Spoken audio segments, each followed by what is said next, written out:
Hello, everyone. It's Steve Bates, the CEO of the BIA, and welcome to this BIA webinar, Life Sciences in the General Election. I'm joined by my colleague, Martin Turner. Hi, Steve. Hi, everyone. Thank you for joining us. And I hope what we can do in this time together is give you a quick summary as to what's happening in terms of the manifestos and the policy positions with regard to life sciences, some idea as to the shape of what might happen in the next couple of weeks, and some of the people you might want to look out for in the coming times. Martin's done some fantastic slides, so I'm going to let him lead, and then I'll provide some commentary as we go through. Martin, over to you. Thank you, Steve. So yes, obviously we're trucking very quickly towards the general election, although I hadn't quite realised that even though President Macron had called their general election after ours, they're actually going to vote in their first round before ours. So it's certainly a busy time for European politics, but we're going to be focusing on the UK at the moment. Now, this chart will be very familiar to many of you. It, of course, shows a significant lead in the polls for Labour. I did actually pull this chart on Friday and thought it won't change an awful lot, but then I checked back yesterday and saw there had been quite a dip, actually, for both Labour and Conservatives in a rise for reform. So, I mean, this has been reported quite a lot in the press. It stands to be seen where Conservatives and Reform and indeed Lib Dems and other parties come out at the end with our first past the post system and the number of MPs they're going to get as a result of that. But really, all money is on Labour getting really quite a significant majority now. Well, Martin, I hope you haven't put any money on, seeing the amount of scandals there's been about betting. But I think this is really the reason why we are going to kick off our analysis with what might a Labour government do and what's in the Labour manifesto, simply because they do have such a poll lead at this time. Yeah. So moving on to the manifesto, I think it's fair to say that Labour have set out quite a large policy platform that's relevant to life sciences, obviously focused within science and industrial strategy, but broader as well. And we'll take everyone through that. Securonomics, as Rachel Reeves, the Chancellor and potentially next Chancellor, has coined it, represents the Labour's promise to stop chopping and changing policy, which they've accused the Conservatives of doing over the past 14 years, and provide some stability for companies, businesses, and individuals. And part of that is a business tax roadmap that will provide certainty, they say, on business taxation for the length of this Parliament, so presumably 5 years. We'll come back to that soon. Equally, on industrial strategy, again, they are talking about providing consistency and forward planning so that everyone knows what's going on and what the government plans to do through an industrial strategy. So again, we'll come on to that a little bit later as well. But those are two quite defining features of the Labour platform for our sector. Within that industrial strategy is this 10-year budget. Again, we'll come on to that later.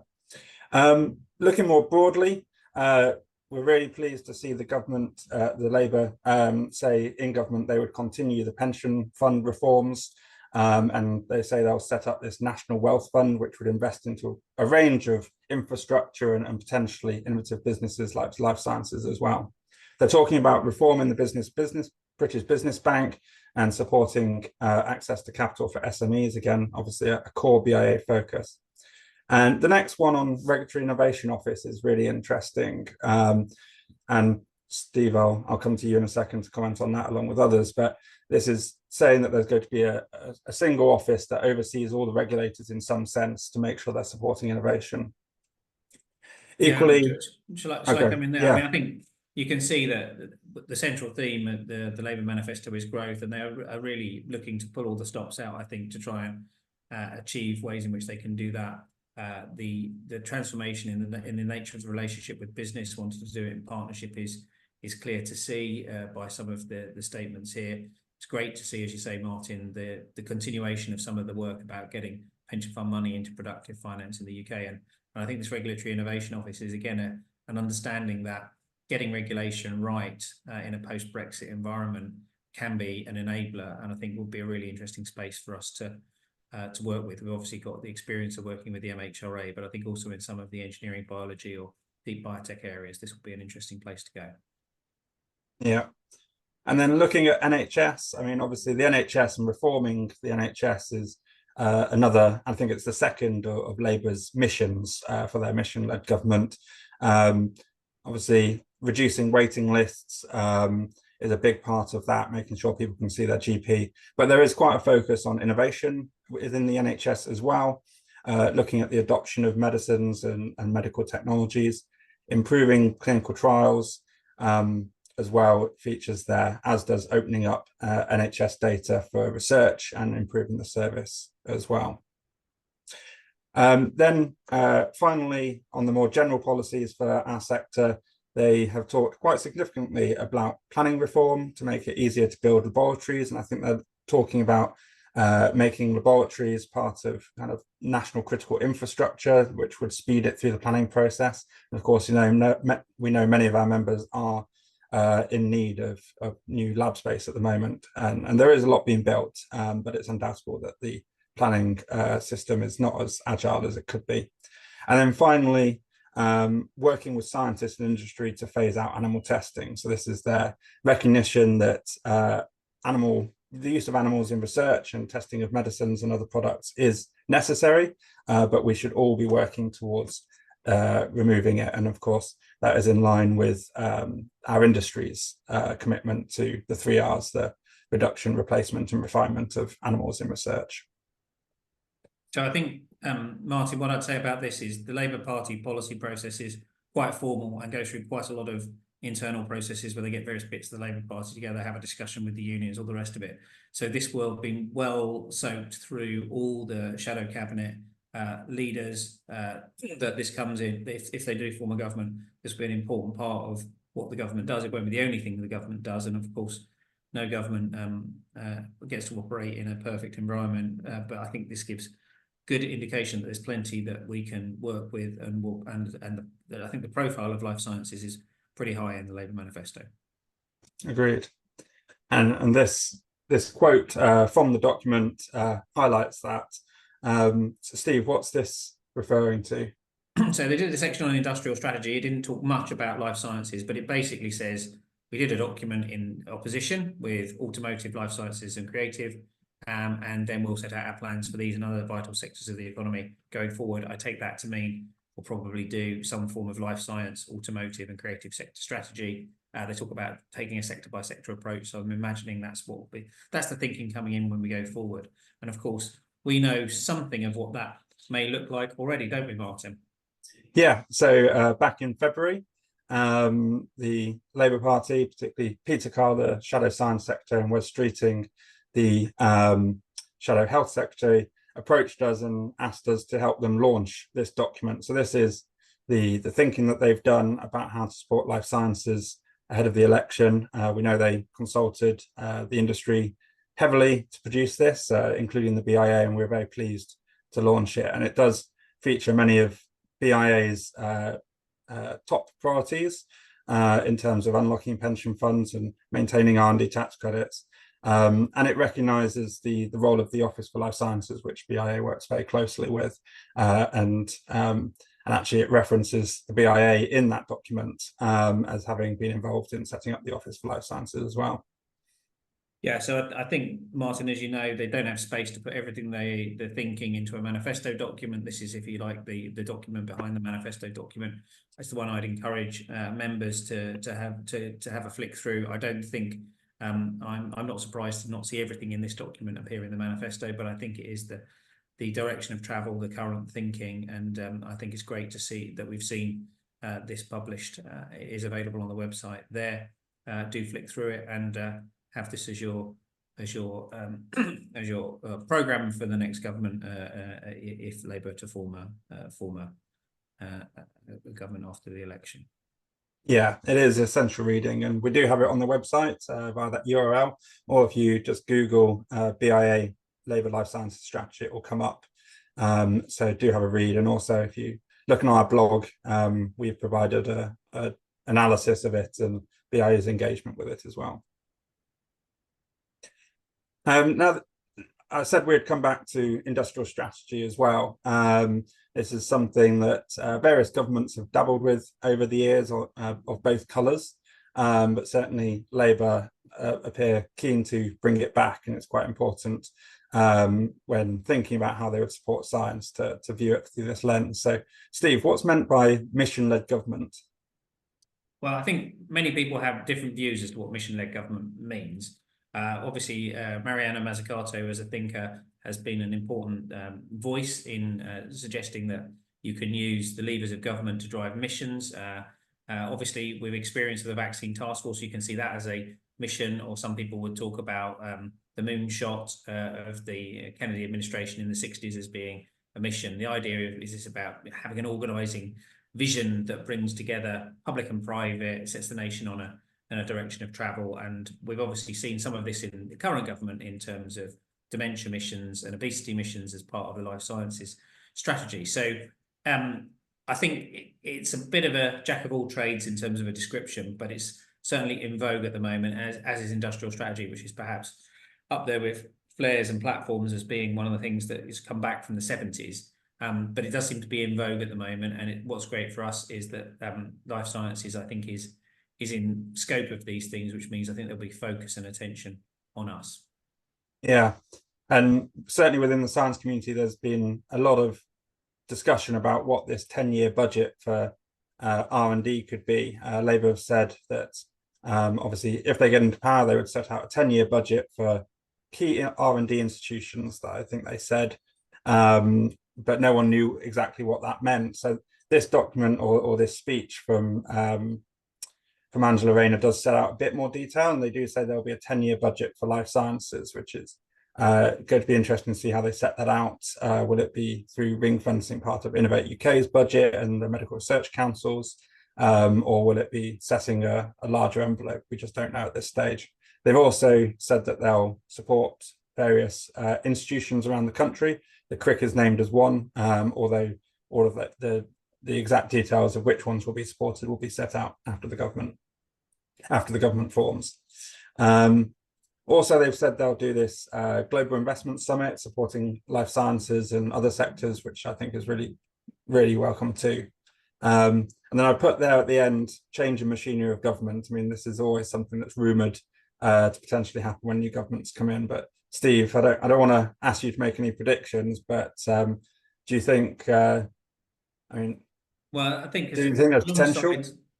Well, alongside Angela Rayner, the deputy leader, another important figure in the Labour administration or Labour thinking is a woman called Sue Gray, who used to be a senior civil servant in the Cabinet Office for many years. She's gone into work as Chief of Staff for Keir Starmer. She knows a lot about how the wirings of Whitehall work, and I would be unsurprised to see. I mean, we saw when the Labour government came in '97, the move to the Bank of England independence, which is now a given, but that was a big move in the very early days.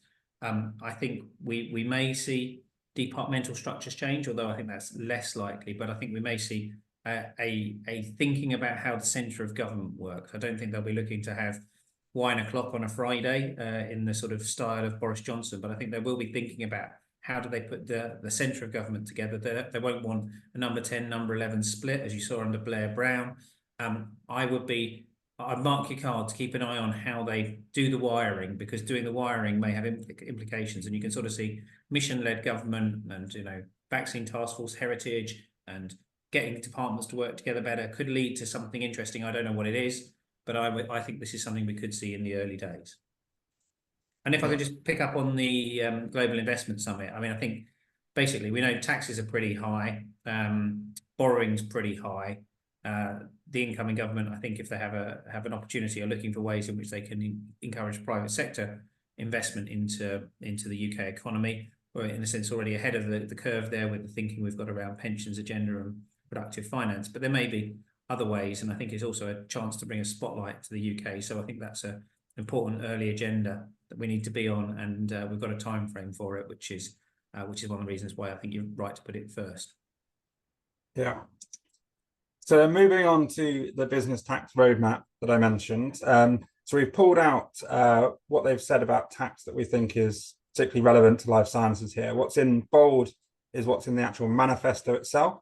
And then what's not in bold is detail that they've said in other documents or in other speeches as well. So this roadmap that we are expecting to be developed will be developed within the next 6 months, the first 6 months of taking office. As part of that, they're committing to one major fiscal event per year. So am I right, Stephen, thinking it was George Osborne who kind of started doing 2 fiscal events a year? Lots of opportunities to grab the headlines and pull rabbits out the hat. But they said they'll bring it back to 1 to give a bit more stability and so that tax and other spending isn't changing all the time. They don't put this in the manifesto, but they say they'll maintain the current structure and rates of R&D tax relief in the life sciences strategy. So presumably this will be looked at as part of the roadmap, but we do have that public document saying that they will maintain the current structure and rates. Lots have been talked about the corporation tax in this general election campaign, along with other personal taxation as well. But they've said they will not raise corporation tax, but they may reduce it if they need to. They'll retain full expensing for capital investment as well as the annual investment allowance. So this is something that the Conservatives brought in last year or the year before, I think, to encourage profit-making companies to invest into capital projects. Doesn't really make much of a difference if you're a loss-making company. Really quite a significant policy for the venture capital community here, talking about raising taxes on private equity carried interest payments. So that's the 20%, what some people call performance fees used by venture capitalists. Labour say that they will tax that as income rather than capital gains, which is a lower rate that it's currently taxed at. But they have since clarified or added colour to this to say that where investors are investing their own money, it will still be considered capital gains. But I'm sure details will be hashed out afterwards, after the general election. Not in the manifesto, but in the life sciences strategy, again, they've said they'll protect the enterprise investment scheme and venture capital trust, two important incentives to invest into innovative companies. They said they'll maintain the patent box as well. And then finally, in the manifesto, they say they'll replace business rates with a new system of business property taxation. I understand that's not a significant cost for the life sciences sector, but it's certainly one we'll be looking at as well. So quite a big package there. It's clearly going to be quite a big piece of work to pull this together, but an important one for us, Steve. Yeah, thanks, Martin. I mean, I think two things to comment on this. Firstly, it's clear that obviously a new government will come in and want to do a fiscal event. I don't imagine Rachel Reeves will want to do it as fast as Liz Truss and Kwasi Kwarteng did it, because they are aware of that. So I think there will be a proper period of consultation and OBR and all of that sort of stuff. But they're keen to, I think, to get going with a growth agenda pretty soon. And you can see there's a sort of investment summit idea and a fiscal event idea front and centre as being first out of the shot, out of the blocks. And I think that's why, from my perspective, BIA will focus on engaging with the Treasury and the central government first on these things. I think some of these are going to be givens. Some of them, there'll be opportunities to consult on the detail. I hope we have the opportunity to input, but I think this is going to be the early days task if Labour do win the election in a couple of weeks. Yeah. So that's Labour. So we're going to move on to the Conservatives next. I think we're going to go round the opposition, aren't we? And I know people might think this isn't incredibly useful, but I remember doing one of these the day before the referendum on Brexit, and we had one slide on what happens if Brexit happens, and everybody wanted to see that afterwards. So I think it is of value, and I think it is of value because also two reasons. Parties may move on their positions after the election, so this gives us a baseline against which where they're at. And parties will appear in Parliament, and there may be the opportunity for some of their ideas or some of their campaigning ideas to filter through into government thinking or be adopted. Who knows? But that's why it's useful to see them. Yeah, and where there's cross-party support for particular policies like raising R&D investment, that gives the government the confidence that they'll get any of that legislation or budget content through Parliament as well. So it is really important to look at all parties. So looking at the Conservatives, there's a lot of policies here that I think maintain what we've seen from the government over the past few years. The commitment to increase R&D spending to 22 billion a year is something that Conservatives have had for quite some time. Maintaining current R&D tax reliefs, delivering on the 520 million capital grants for life sciences sector manufacturing, supporting the MHRA to be a nimble and agile regulator, supporting clinical trials. Obviously, a lot of this came out of the O'Shaughnessy review and others. So there's a lot of policy here that I don't think will look unfamiliar to BIA members, but will hopefully be reassuring, at least, that the many of the MPs being, if they are re-elected under a Conservative banner, would have signed up to this manifesto as well. Steve, any comments on this?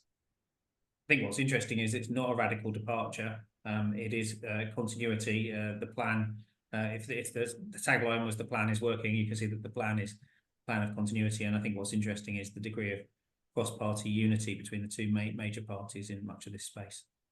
Yeah.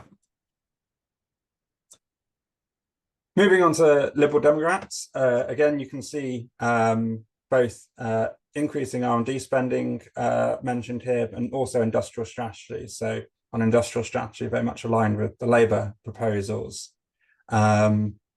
They've chosen to look to invest 3% of GDP in R&D by 2030.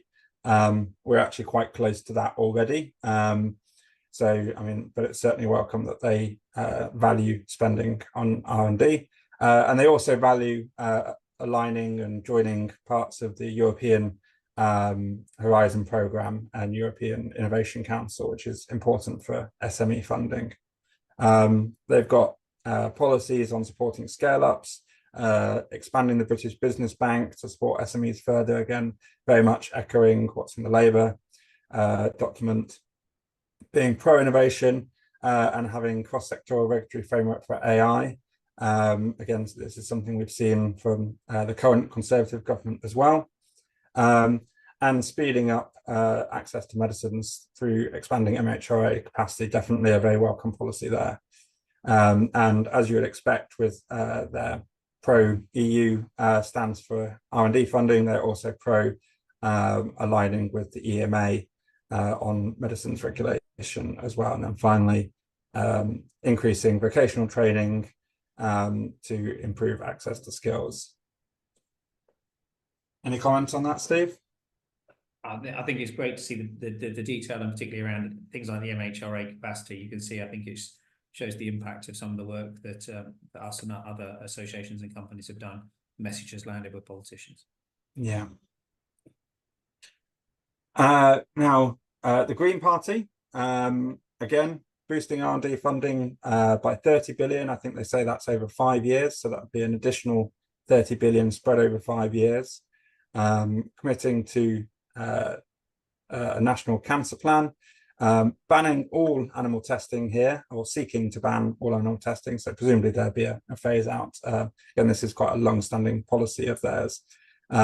And then other policies that we've pulled out here are relevant to the deep biotech area of the biotech sector that we have been focusing on over the past few years. These are non-health biotech companies. So regulating the use of biofuels, and of course, deep biotech can provide new sources of biofuels, and strengthening the power of the Food Standards Agency. That may or may not involve giving it more capacity to deal with novel foods coming through the innovation pipeline, such as lab-grown meat, but something to wait to see there. Reform, obviously Nigel Farage's party gaining in the polls, getting lots of press coverage here. It's an agenda, obviously in line with their pro-business, but desire to stay separate from the EU. So we've got cutting corporation tax, cutting red tape, not being or leaving the Horizon Europe programme, scrapping net zero targets, and an interesting one here, undertaking excess deaths and vaccine harm, a public inquiry there.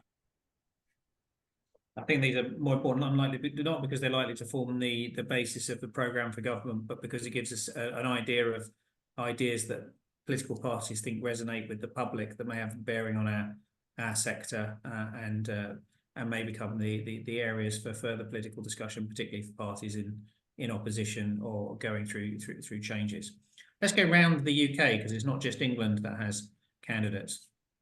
Yeah, so up in Scotland, we have the SNP saying that they will promote a bill to keep the NHS in public hands, so an anti-privatisation bill, I suppose that is, plus boosting NHS England funding is interesting, therefore, by the Barnett formula, leading to extra NHS Scotland spending as well. Prioritising research in AI, so not just regulating AI, but promoting its research, which is interesting. And extra spending on the green economy as well, again, aligned with some deep biotech interests, and of course, in generally improving the environment. And it being the Scottish National Party, there is obviously desire to hold a referendum and also rejoin the EU were Scotland to vote to leave the UK. Hopping over to Wales, Plaid Cymru also have increasing government investment in R&D, so we really are seeing it across the board here. Devolving Wales's share of UK research and innovation expenditure, creating a National Development Agency and reforming the Development Bank of Wales to invest in emerging businesses. So similar to reforming the British Business Bank, which Liberal Democrats and Labour both said they would do. Establishing an apprenticeship living wage to identify skills, needs, and also introducing a cancer strategy, which again, I think the Greens had. As you go to Northern Ireland, Martin, I'm going to have a crack at answering some questions that are starting to come in. So Peter asks about the IFS, who are casting doubt on the sums that any government, saying that the manifestos don't add up. I saw this stuff yesterday, and Peter, I think it's quite an insightful piece by the IFS.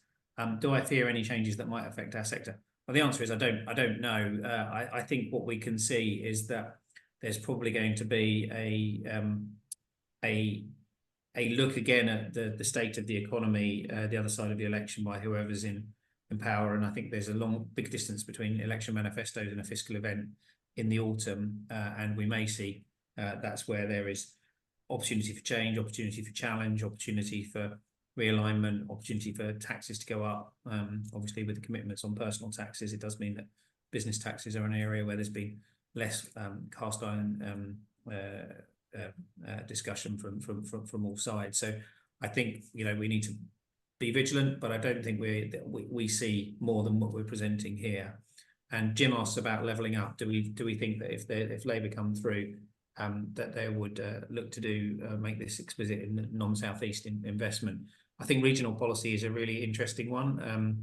I think it will be interesting to see the layup of the Parliament once we're the other side of the election. It may be that we see significant change in not only seats in the north, but also seats in the south. So I think I'm going to wait to see the makeup of the geographical representation of the country before we work out what that looks like. I think we'll see less of an explicit regional strategy. Who knows? I'm going to wait to see the makeup of the Parliament. If Surrey has gone red and so has Hertfordshire, it will be a very different Labour representation group there than if it is merely turning over the seats in Hartlepool and the northwest. Martin, back to you for Northern Ireland. Thank you. So yes, hopping over to Northern Ireland, this is the DUP manifesto. The DUP, obviously the party that partnered with the Conservative government after Theresa May's general election to give them enough of a majority to try to get Brexit done. They've all, to be honest, DUP have always held quite a lot of science policy within their manifestos over the years, so I'm not surprised to see this one, which I came out either yesterday or today. My team, Emily in my team, was very quick to put it together, so thank you. So yeah, again, they're talking about a national industrial strategy here, aligning with Labour and Liberal Democrats. and they specifically pull out life and health sciences within that. They've got that 3% of GDP on R&D target as well, and aiming to lead the G7 in terms of R&D intensity by 2030. Interesting to see them do this one, because I think they're the only party that's pinned their target to the G7, which is actually what the Royal Society and National Academies and the Campaign for Science and Engineering have all called for. So they've heeded that from the science community. They talk about long-term and ambitious innovation programs and reviewing how Innovate UK grants are administered to take on board more local capacity and research priorities as well. I was pleased to see that they've actually adopted a BIA policy here to include capital expenditure within R&D tax credits for SMEs. Great to see that included. And they've highlighted that their MPs in the past Parliament have been campaigning for patients to get access to rare disease medicines, again, a very important area of BIA interest there. They've got further policies on setting up an independent skills commission and bringing universities, businesses and clinicians together to expedite medical research as well. So if I just move over to there we go. Looking at the Alliance Party, they are focusing their R&D and commitment on making sure that Northern Ireland gets its fair share of, compared to other UK regions, boosting research infrastructure, expanding the British Business Bank, exploiting trade and business opportunities with the UK on an all-island basis with wider EU opportunities, and supporting the apprenticeship levy review. Finally, in Northern Ireland, Sinn Féin, not an awful lot on R&D policy here, but a few policies on the health service and skills. Yeah, and if they win seats, as they often do, they don't take them up in Westminster, so it's not likely to be a voice that we can effectively work with in Westminster on that one. Martin, thank you for the detail on that. I think it's good run around the manifestos, but we're obviously aware that the politics of a parliament isn't dictated by what's in the manifestos, and although there's been touches on what we might do with Brexit, I think that's going to come back as a bigger issue the other side of the election. Very little on trade deals either with Europe or America or anywhere that would be meaningful for much of our sector, but perhaps again that will be an agenda that will be open to a new government, particularly in the context of the presidential election, depending on how that goes in the US. You've mentioned the French elections, and very little on the UK as a commercial environment, but perhaps with VPAS and VPAG settles for a period of time, that's positive, but there's nothing immensely disruptive or high profile running through the campaign at the moment on these things.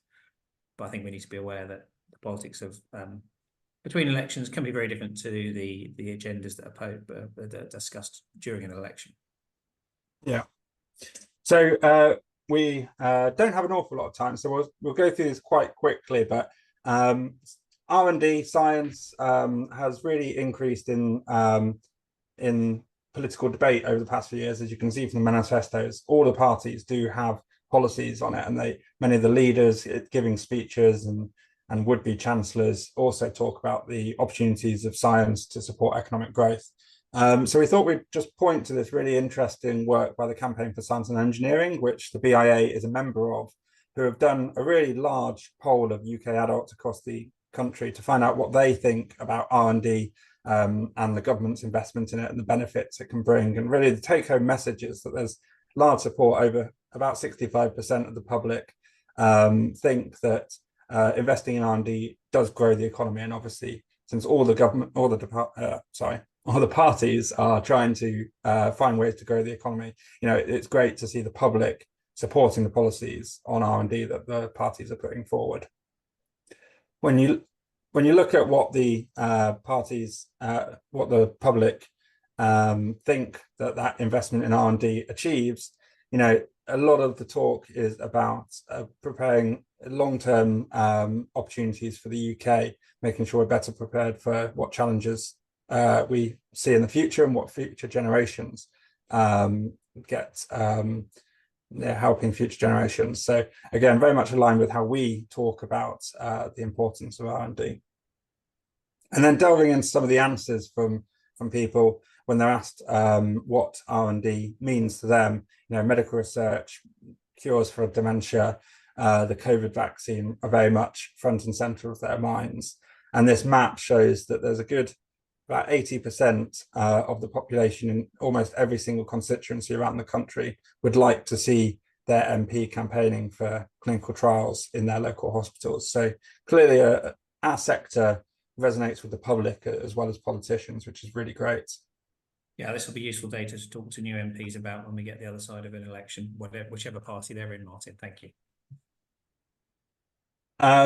Before we move on to the next bit, we've got one question. Thank you, Robin. Is there any more colour on what Labour have said about R&D tax credits? They have said they will review. Do we know what they will look at, e.g. the amount, international and clinical trials? Steve, do you want to take this? So I think the simple answer to that is I don't have much more colour on it than that. I think what I hear from people like Wes Streeting is that they understand the importance of R&D tax credits to the life science sector, but then they've got to go and have a discussion with the Chancellor in Rachel Reeves when she gets into the Treasury. So I think there's not a great deal of colour on this. I think we know our position, which is obviously we want to be globally competitive. We've seen them be an important plank of this, and of course they were introduced under the previous Labour administration. So there is some strength and heritage to this.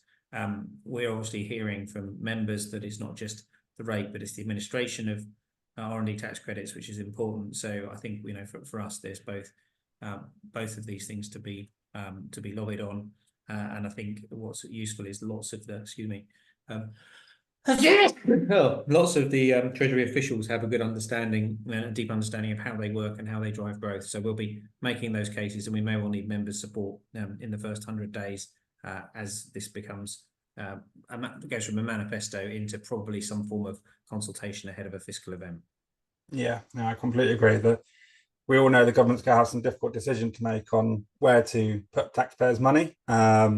And we will need to make the case for R&D tax credits. But we have strong relationships with the Treasury team that we've built over the past few years. So I'm confident we'll be able to put those arguments forward and the evidence that our members can provide to us. Another question on what more do we know about the Industrial Strategy Council and how it will relate to the Life Sciences Council? I mean, again, the answer is probably not an awful lot. I don't think they're going to be I don't think one will report into the other, is my understanding, but we would certainly hope and expect there to be communication between the two of them. Steve, you're on the Life Sciences Council.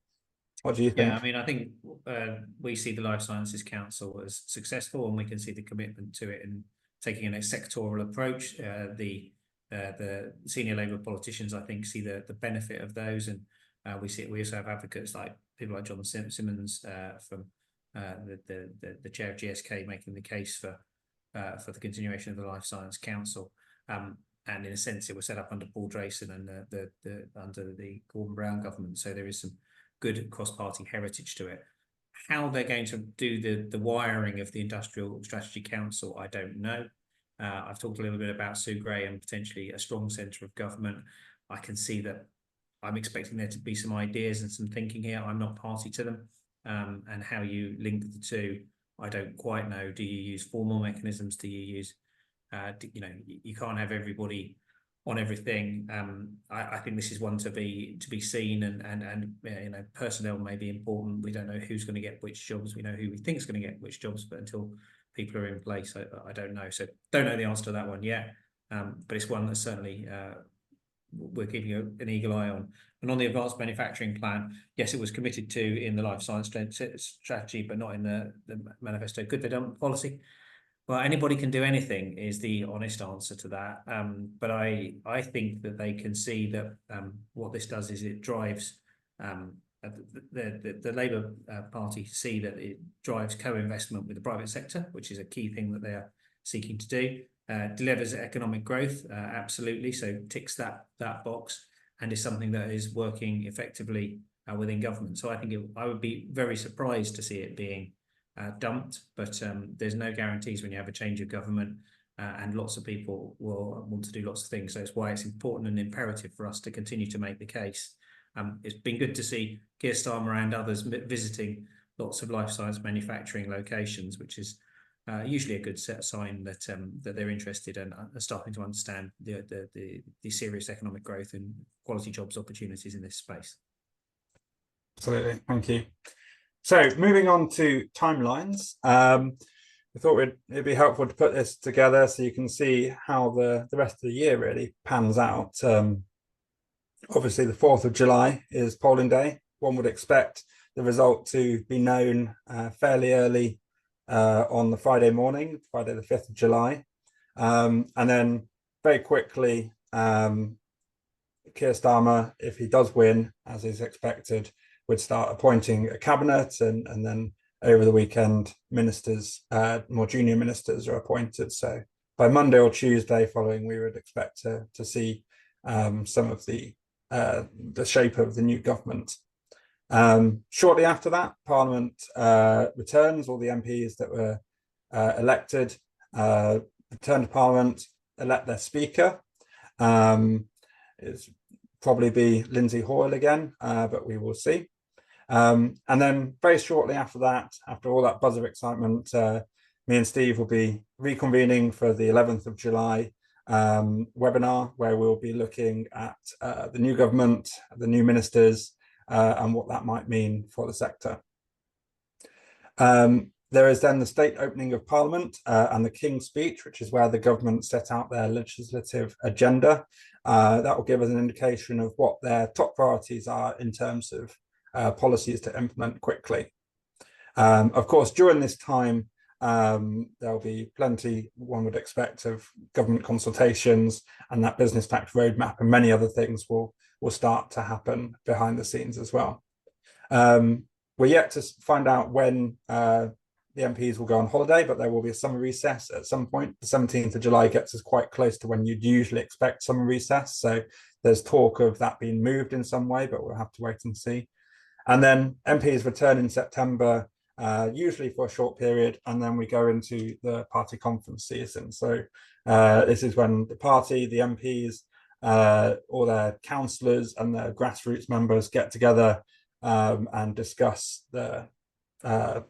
policy and the future of their party, and many groups like the BIA run events at those as well. So we'll be at many of those conferences. There's lots talked about the first 100 days of any government and what they want to achieve in that time. So as you can see, the 14th of October is the 100th day after the general election. And then we're expecting an autumn budget not soon after. There's lots of rumours around this. It could even be in September. It might not even happen at all. It really needs to wait until the new Chancellor takes post and decides what they want to do. Key date for the BIA then is Parliament Day on the 14th of November. Obviously, we had to cancel it, unfortunately. It was due for the 11th of June, but with the general election, there really wasn't much point in having it. So we sadly postponed it, and looking forward to engaging with new MPs in November. We'll then go into, obviously, Christmas, and the first 6 months, again, a fairly key date for governments, and the deadline for that tax roadmap is the 5th of January. So I'm sure it's going to be a really busy year ahead for us and many other organisations. Yeah, Martin, I think this is the key thing. You can see that probably whoever comes in, forms a government, sets up a plan to consult, gets the civil service working, and that will be a busy time from July. We'll probably be looking for input and engagement from members from July, with the idea that things will get cooked and then presented back to us in the September or October. I think hopefully on the 11th we'll be able to give you a rundown on who's got what job and any of the immediate priorities in case there's anything that comes out of the traps like that. But we'll endeavour to engage If things are going to be more long-term, then perhaps we'll see a slower cadence from this government than we've seen from the past, but who knows? Politics does tend to move fast at election times. Yeah. We've got another question, which is there any specific initiative from any party focused on rare diseases?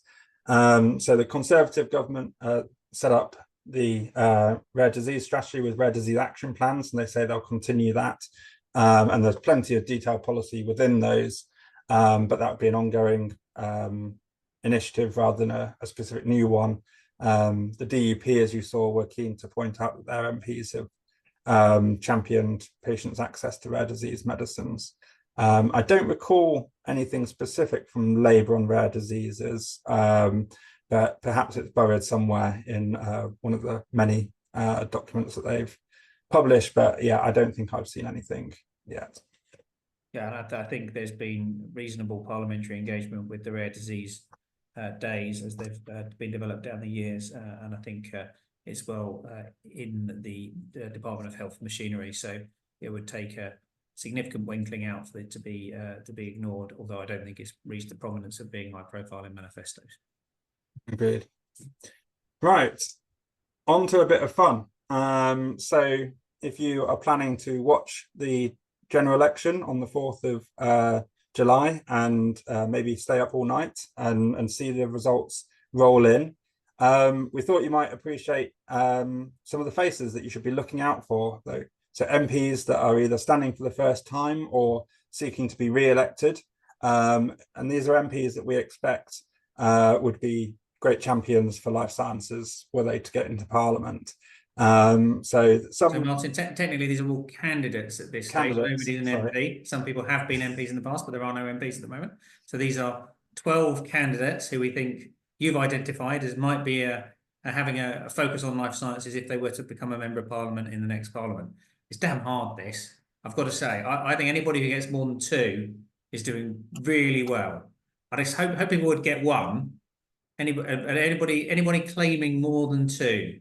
If you put in the Q&A, if anyone thinks that they've got a top number, because we're going to reveal their names very soon, and which constituencies they are standing in and go around them. But yeah, if you've got more than 1, I think you're doing well. 2, pretty good. More than 2, excellent. Well done. But do you want to do the grand reveal?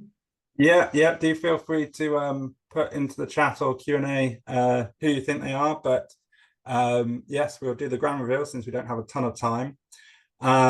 So yes, probably George Freeman, I expect, was quite familiar to many of you, standing again for Mid Norfolk. Has a pretty good chance, 52%, 53% chance of being elected according to one. Expected to get 37% of the vote to 40%. So not super safe, but probably quite safe. Daniel Zeichner, people might recognise in the red tie in the middle of the bottom row, the Labour MP for Cambridge. We'd expect him to maintain his seat. Maggie Thripp has been a stalwart for life sciences, a Conservative MP for Erewash. That's probably a marginal, I would think, this time round. Yes, let me consult my... yes, it's... wow, I'm not even sure it's a marginal, really. 13% chance of Conservatives winning, 87% chance of Labour winning that seat. And Chion Wira obviously has been, again, somebody who's known the life sciences sector well, been a champion, the Labour MP, Shadow Science Minister for Newcastle Central. Again, unlikely to be a swing seat, but might be one you don't have to stay up too late to see. Yeah, up there, they're usually rushing to be the first to get their election results announced. I mean, I think, Martin, what this shows is it just shows how much change there's going to be in terms of faces and people, because you've put up some ones here which I think have all got connections to life sciences. Do you just want to run through the ones that are candidates that haven't been MPs and why you pick those ones in particular? Absolutely. So Josh Simons, Labour candidate for Makerfield. He's actually working on a pandemic resilience project at Harvard University. He's also an AI expert, having published a book on AI and democracy. He's got a 98% chance of winning. Danny Chambers for Lib Dems in Winchester. He is a vet. We've met him. He's very enthusiastic about the sector and science in general. Pippa, and he's got a very 83% chance of winning. Pippa Halings, Lib Dem candidate for South Cambridgeshire. This is the constituency that's got the most biotech companies in it in the country. She's got a 95% chance of Lib Dem victory. Dr. You Lauren... haven't put Lauren up just because that's where I grew up in Gravesend, have you? No, I haven't. But she is a Labour candidate, but also a researcher at the Crick Institute. So she is 75% chance of winning. So it'll be good to see a scientist in Parliament. George Freeman, we've already covered. Praful Nargand. So he is running for Islington North, which is Jeremy Corbyn's constituency, making it quite hard for statistical analysis to predict whether he would win or not, because obviously Jeremy Corbyn has been an MP there for a good 40 years and is very popular. So although statistics might show Labour winning there, it could be quite a tough call. But he's actually founded a fertility startup company with his mum, who is a professor and consultant in fertility. And he's also written Labour's skills document from a few years ago, where he included some of the BIA's work in that. Nikki Edwards will be familiar to many of you, running for North Devon Labour. Of course, Nikki was External Affairs Director at the BIA. Tough constituency down there for a Labour candidate. Lib Dems expected to win there. Alison Gardner is an AI advisor to the NHS and stands a very good chance of winning in Stoke-on-Trent South for Labour. She was Amit's lecturer when he was an undergraduate. So delighted to know we've got excellent connections there. So this is it. You suddenly realise the networks have many different facets to them. Yes, and then finally Steve Yem, candidate for Labour for Mansfield, is the Chief Operating Officer of Optibrium, which is a life sciences company developing in silico software for clinical trials and drug discovery. So clearly a great sector advocate were he to get into Parliament, and it'd be great to see his expertise. If he does, there's an 86% chance of him getting elected. But there's not just one house in the Houses of Parliament, is there, Martin? Not everybody will change. No, quite right. The House of Lords continues. So, some ministers that people may have come familiar with, our IP committee, particularly with Viscount Camrose, who is also a big champion of AI. He will continue in the House, although possibly not as a minister if the Conservatives do not form the next government. But Baroness Jones of Whitchurch, currently the spokesperson for science, innovation, and technology in the House of Lords for Labour, she could be potentially eyeing a ministerial position. Indeed, we met with her fairly recently. There's Lord Darcy, who is actually a crossbench peer since 2019, but a former Labour Health Minister. He is an example of many of the scientists and medics who are in the House of Lords and provide great expertise. And then Baroness Blackwood, obviously well known to this sector and the BIA, Conservative and Chair of Genomics England as well. So all of these peers will continue in the House of Lords for the time being, at least, depending on Labour's plans. Well, Labour's plans is that they've got to retire at 80. I don't think anybody's pushing 80, and they're going to try and get rid of the hereditaries, which obviously does affect Viscount Camrose because he's a hereditary peer as a result of his family's newspaper business many generations ago. So we'll be interested to see. Perhaps we'll see some additions here. There's talk of a rebalancing of this House by Labour making some peers, but we don't know. Again, one will keep an eye on at the other side of the election. So obviously it's been a very interesting election campaign. I hope you found this helpful. We're also really keen to hear how you have found it in terms of engaging with your local candidates. Perhaps you've hosted a visit from one of the political parties. Many of our members are out there involved in politics, as you can see from some of the interactions we've had from Amit and others on this webinar as well. There's lots of connections that people just happen to have, which could be helpful for our sector to connect with the incoming parliament and government and make sure that they understand and see our sector as a valuable part of government policy going forward. So yes, we are keen to hear either in the chat now or afterwards. Please do get in touch if you'd like to share any information you've got from that process. I think we've sort of taken questions along the way, haven't we? So yeah. I think we should last chance, I think, for questions is the shout here before we crash through the hour. So let's keep going. Yeah, and please do. Chloe has put into the chat a link to our website where there's a lot more information on the general election. We've been publishing a series of blogs about how manifesto development works and analysing the manifestos as well.